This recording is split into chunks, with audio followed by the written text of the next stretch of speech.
Hello everyone, my name is Lourdes Valsi and I am from West Palm Beach, Florida, currently living in Jacksonville, Florida. I am into my third semester at Ball State. I have been an RBT for about 3 years now. A little bit about myself is that I love to travel and I like to do yoga. I currently work at an ABA clinic that provides inpatient as well as outpatient services to children with autism from preschool to school age. I work in a preschool setting that focuses mainly on early intervention skills and learner readiness. In the past, before I worked for the company that I work at now, I did deal with some ethical issues dealing with dual relationships and conflicts of interest.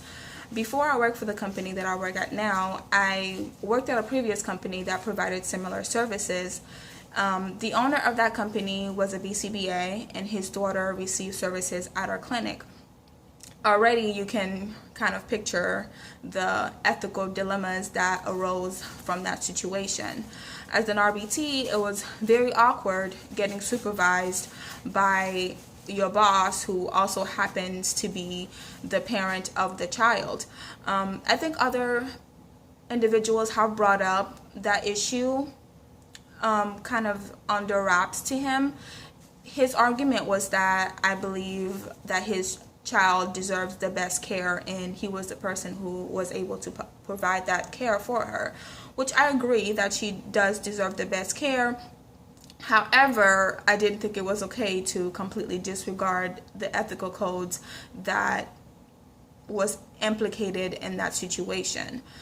As a RBT who was on that case, it was often very stressful because I did not feel comfortable providing feedback on the case because I did not feel like I could speak freely speaking as an RBT to a BCBA, just as a paraprofessional to professional, because now I'm having to deal with the fact that you're not only the BCBA on the case, but you are also the parent. So that dual relationship was very awkward to maneuver through.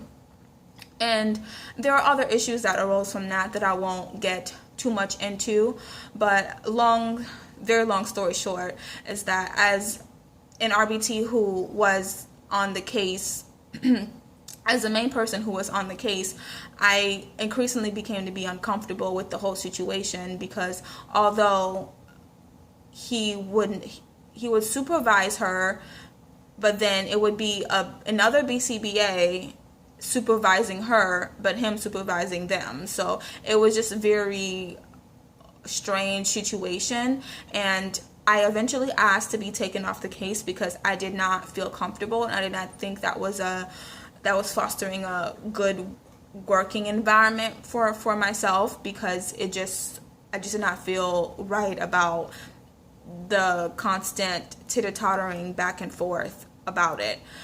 The issue did not necessarily get resolved because what ended up happening is that I felt more comfortable to look for a different company that I did not have to deal with those issues.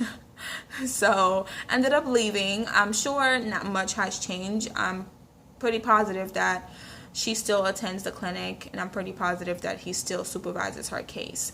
I'm not super sure how I would handle the situation differently if I were still there, because the only thing I can think to do was maybe to report it to the board somehow, but I believe it had been reported previously but nothing had come of it. So the best decision for me at that time was to go ahead and go work for a different company who I thought was more ethically sound. So that's pretty much my tidbit about it. I hope you guys have a great semester.